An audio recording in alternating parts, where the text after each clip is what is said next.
உனக்கு போகணுமா? உனக்கு போகணுமா பெத்த குட்டி?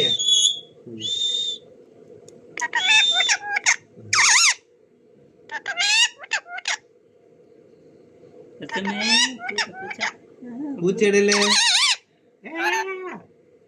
பூச்சை வருதுட்டு சோறானா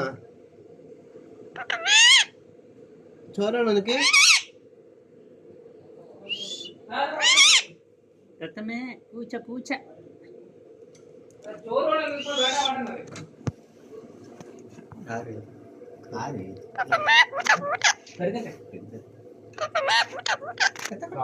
பேசுனியா? உங்களை ஊர் கேட்டாங்க, ஊர் கேட்டாங்க. இங்க ஒரு ரத்தமே பூச்சை அப்படிங்க. இல்லடா, அதுக்கே பாசையை மாத்தி விட்டுறா. சத்தமாடா.